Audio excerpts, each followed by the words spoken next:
Olá, meu nome é Flávia, eu sou Product Marketing Manager aqui na RX Pro e hoje a gente quer apresentar para vocês um conteúdo um pouco diferente do que a gente costuma postar aqui no nosso perfil, para celebrar e dar visibilidade para conquistas realizadas por mulheres aqui na nossa área, que é a saúde. Trouxemos uma convidada muito especial para conversar com a gente hoje. Ela é formada em Medicina pela UFF e Cirurgia Geral no Hospital Geral de Nova Iguaçu. Fez MBA em Saúde pela FGV e outras especialidades dos Estados Unidos. Ela é cofundadora da Medicinai, que assim como a RX Pro também faz parte do grupo AFIA. E esse é só um pouquinho do currículo da Luciana Lessa. Ela vai contar um pouquinho para a gente hoje sobre essa trajetória e um pouco mais, claro, sobre a Medicinai. Bem-vinda, Luciana. Queria muito agradecer por você ter participado aqui do nosso bate-papo. A gente ficou muito feliz por ter aceitado esse convite. Nossa, obrigada a você pelo convite, Flávia. Eu fico super feliz de estar contribuindo um pouquinho aqui nesse canal que a gente tem para falar sobre não só um pouquinho mais de medicina, sem falar de medicina especificamente. Eu falo que eu gosto de falar de medicina sem falar de fisiopatologia, sem falar de doença, e a gente está nesse leito digital de novas oportunidades digitais, traz muita riqueza para o nosso médico, para o nosso ouvinte, porque traz uma realidade que nem todo mundo tem contato. Perfeito. Bom, eu queria começar um pouco pelo começo, né? Então, eu queria conhecer um pouco mais de como surgiu essa ideia da Medicinai. A Medicinai é uma empresa que focou nos meios de pagamento e soluções financeiras para a área de saúde. E a gente começou em 2016. Ela, por incrível que pareça, nasceu de uma conversa em um churrasco entre dois sócios nossos, onde um deles não entendia o porquê que o médico demorava tanto para receber. E aí, quando a gente foi começar a explicar a dinâmica de pagamento, ele falou assim: acho que aí tem negócio. Saindo desse churrasco, eu trabalhava em plano de saúde na época, e aí das pessoas que estavam presentes no churrasco me perguntava assim: você acha que é, que tem sentido fazer uma startup sobre isso? Eu falei: nossa, não só tem como sentido, mas se fizer, pode me botar que eu estou dentro. Porque isso é uma dor muito latente do mercado de saúde. A dinâmica de pagamento de plano de saúde é muito confusa, complexa, e o médico ele não tem formação nenhuma para fazer gestão financeira. E aí, então, o caos, é a tempestade perfeita, né? Então, você alia uma pessoa com baixa formação em gestão financeira com uma complexidade muito grande para gerir todos esses recebíveis. Você já tinha consultório nessa época, consultório próprio? Não, eu já tive consultório próprio, mas nessa época eu estava trabalhando exclusivamente em plano de saúde. Então eu via, pela ótica do plano de saúde, como aquilo ali era louco e como aquilo ali era ruim para o médico. Então o nosso encontro casou muito bem, foi muito perfeito, justamente por conta disso, porque eu tinha uma outra ótica e sabia que uma pessoa normalmente que não tivesse tanta profundidade em mercado de saúde suplementar poderia resolver os seus problemas com o plano de saúde de uma forma muito fácil. E como foi dividir, né, o seu tempo nessa nova jornada e o seu outro trabalho que você fazia? Então, Flávia, isso no começo, o médico ele acha que consegue. A gente já está acostumado a trabalhar muito o tempo inteiro. A gente acha que consegue manter os dois pratinhos rodando ao mesmo tempo, mas na verdade não dá.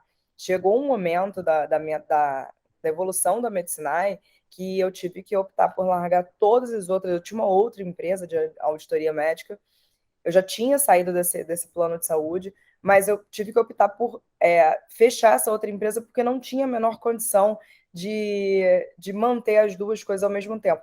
A minha outra empresa estava muito dentro da minha zona de conforto, era uma empresa dita tradicional, né, onde a gente tinha funcionários, não tinha muito uso de tecnologia, o máximo que a gente usava de tecnologia eram planilhas de Excel para controle, e quando você entra numa startup onde você precisa de tecnologia para disseminação e crescimento, você entende que você não, eu pelo menos não tinha noção alguma do que era uma startup. E aí você tem que aprender e criar novos skills que antes você não tinha. Então, foi doloroso, porque você sai de uma zona de conforto. Foi muito difícil, porque há anos atrás você não tinha quantidade de blogs, de fóruns, de até plataformas com o objetivo de aprendizado no empreendedorismo. Então, foi muito difícil. A gente tinha uma restrição um pouquinho maior do conhecimento, mas depois isso fica muito nítido, porque você aprende sobre uma coisa e você precisa continuar aquele ciclo de aprendizado ou dar uma complementariedade àquele aprendizado, e uma coisa vai puxando a outra, e quando você vê, você tem uma bagagem que eu hoje olho para trás. É engraçado que você está no meio da trajetória, você não tem noção de quanto você aprendeu, mas eu olho para trás e falei, nossa, é quase uma nova faculdade, e hoje o aprendizado ele tá disponível para todo mundo, você não precisa efetivamente fazer uma faculdade. Fora a faculdade de medicina, que aí você ainda precisa ter algumas coisas presenciais muito fortes, como relacionamento médico-paciente, mas assim, dentro de muitas áreas hoje, você não precisa ter aquela aula convencional que nem a gente tinha há 10 anos atrás. E o aprendizado, ele está aí, você pode criar uma trajetória e uma linha de aprendizado e de conhecimento sem realmente frequentar uma faculdade. E você, nessa trajetória toda, você sentiu alguma resistência ou dificuldade por ser uma mulher na liderança de uma empresa de tecnologia, né, onde geralmente se encontra mais homens trabalhando, tanto por parte de funcionário, como talvez nos momentos de pitches ou de venda para clientes? Olha, Flávia, eu não tive, assim, essencialmente na fundação, eu tive dois sócios que eu não tenho do que falar, sabe? São pessoas, são homens, são pais, então eles entendem muito que o mundo mudou, principalmente nesse relacionamento com as mulheres. Sempre me respeitaram, e aí você vê o respeito desde a divisão de equity até a tua rotina no dia a dia, onde você se olha no mesmo patamar que eles. Então, eu acho que o comportamento diário deles me deu esse conforto. Mas ao longo da jornada, a gente tem contato assim com outras pessoas que olham para você e falam assim: nossa, o que você está fazendo? Ou senão, por que você não casou? Por que você não teve filho? São coisas que são questionadas a mim que não eram questionadas a eles. E eu tive, infelizmente, um episódio de assédio dentro dessa jornada, e que foi nesse episódio que eu vi que eu estava com os melhores sócios do mundo, porque eu saí muito assustada, e quando eu fui conversar com eles, eles falaram assim: olha, se você tiver que voltar lá, a gente perde esse negócio, a gente não evolui, a gente pode até falir, mas, cara, você não tem que se submeter a isso jamais. Naquele momento, assim, foi de um nível assim, de conforto, e eles me pediram desculpas por eu ter passado por isso, sabe? Eu achei bonitinho, tipo, mas assim, hoje em dia eu não esperaria nada diferente deles. Mas assim, foi aquele momento que eu validei e falei assim, nossa, eu tenho dois homens aqui que eu respeito, que me respeitam e que eu sigo pro resto da vida com eles, entendeu? Então, aquele ali foi o exemplo máximo, e era um contrato, gente, muito, muito grande, assim, realmente mudaria o patamar da gente, e a gente não fechou esse contrato. E em momento nenhum houve arrependimento por parte deles, e por minha parte, então, nem sei o que falar. Mas hoje em dia a gente ainda sofre algumas coisas que as pessoas misturam a posição dela de poder com algum outro tipo de coisa, né? Então muito chato e desconfortável ainda. E quando as pessoas olham para você hoje, né? Pô, a empresa foi comprada pelo Grupo AFA, já está num momento muito diferente de empresa, né? Vocês começaram lá atrás e acabam achando que esse tipo de coisa não acontece, né? Ou achando que foi uma jornada simples, que não teve nenhum obstáculo. E como você enxerga assim o futuro da medicina a partir de agora? Olha, hoje, no momento em que a gente embarcou no Grupo AF, a gente cresceu, tem uma possibilidade de expansão muito grande. O primeiro grande movimento foi a empresa deixar de se chamar Medicinai e se chamar eClinic Pay, que hoje em dia a gente faz parte da jornada do atendimento do médico dentro do prontuário. Então, você tem desde o início lá do agendamento, que aí ele pode, logo que fez esse agendamento digital, o cliente pode pagar através de um link de pagamento, até o final mesmo, onde, quando por convênio, atendimento por convênio, esse médico pode escolher por receber mais cedo, ou no final do atendimento particular, ele pode receber através de Pix, através de crédito, por parcelamento. Então, ele dá para o paciente dele um acesso muito maior aos serviços dele.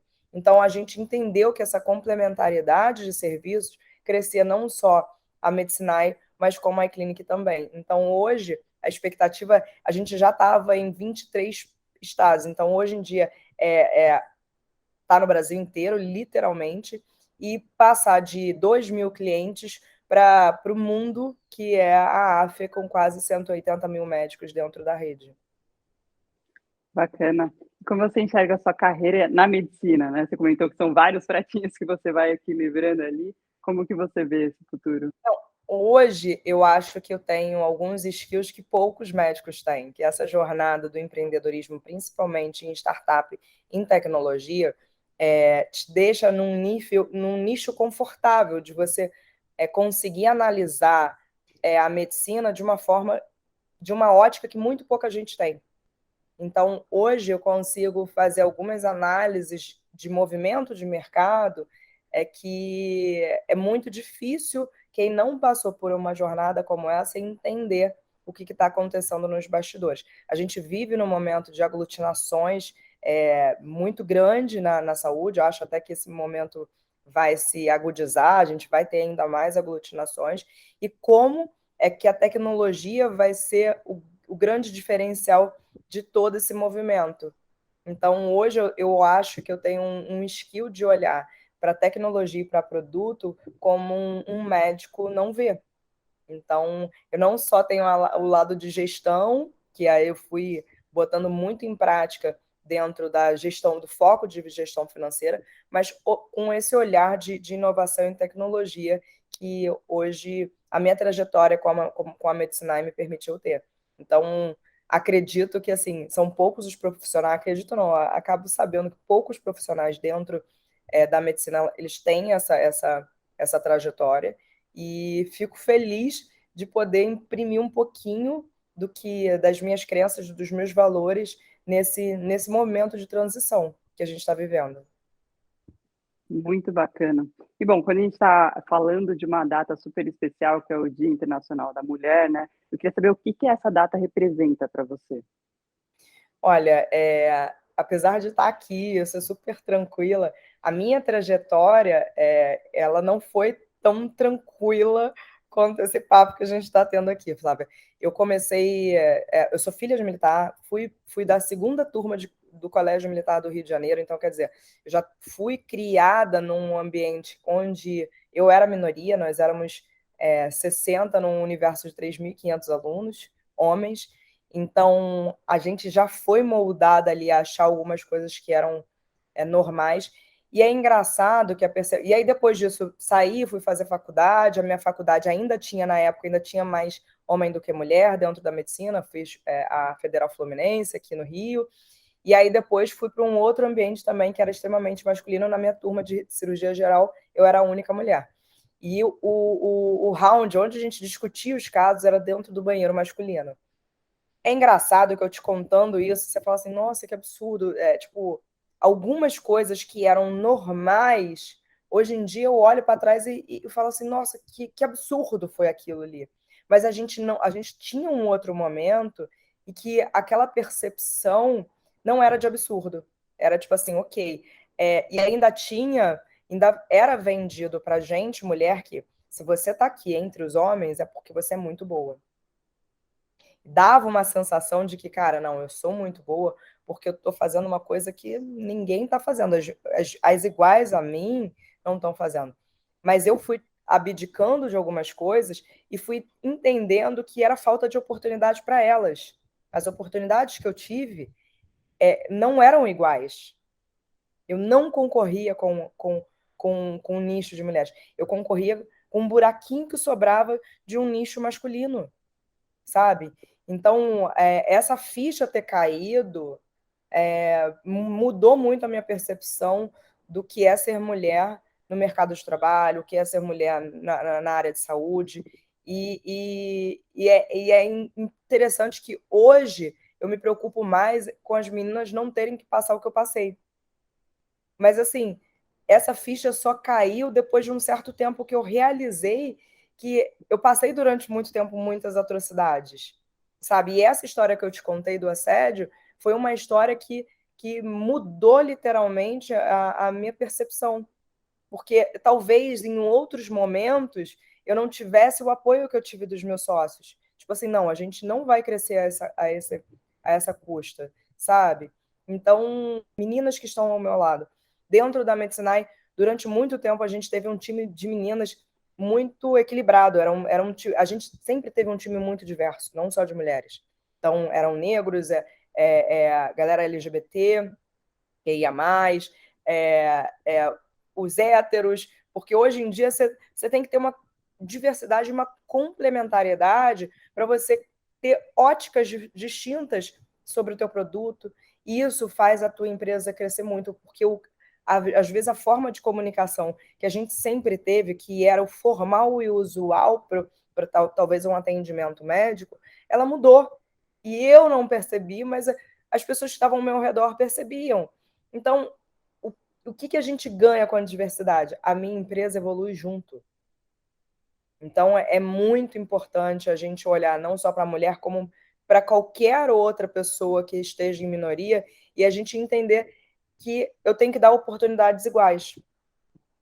Então, o que a gente acha que e essas oportunidades, muitas das vezes, começam num recrutamento. Se eu quero que aquele tipo de profissional seja com esse skill, você fala assim, gente, se ele tiver que fazer isso tudo, não tem filho, não pode ter família, eu não posso ter pessoas que eu possa ajudar no crescimento dela, entendeu? Porque eu acho que muito hoje em dia de tecnologia que a gente tem muita gente que sai, existe um turnover muito grande no meio de tecnologia, mas é porque a gente se preocupa muito pouco em crescer e rampar aquelas pessoas, sabe? Tipo, eu tô botando um sarrafo, claro que a gente quer sempre as melhores pessoas trabalhando com a gente, mas a gente tem que ter também um nicho de oportunidades de pessoas que a gente fala assim, não, essa pessoa aqui eu quero ajudar ela a crescer. Eu te dou certeza que essa pessoa que você ajuda a crescer, ela é muito mais fiel àquele cara que vem com um super currículo, que você é mais uma empresa dentro do currículo dele. Né? Você não é a empresa que fez ele ser quem ele é hoje, entendeu?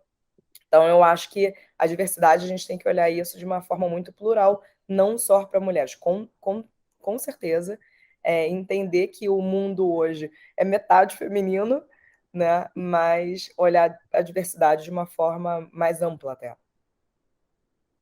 Perfeito, maravilhoso. Muito bom te ouvir. Queria de verdade agradecer de novo por você ter disponibilizado aí uma parte do seu dia para conversar com a gente. Acho que foi muito bacana conhecer essa história e dar visibilidade, né, para esses obstáculos, que quem enxerga as pessoas que venceram no final, às vezes não entendem o que elas tiveram que passar. Então, eu acho que é uma mensagem super positiva para a gente deixar aí. E também queria agradecer para quem está assistindo esse vídeo.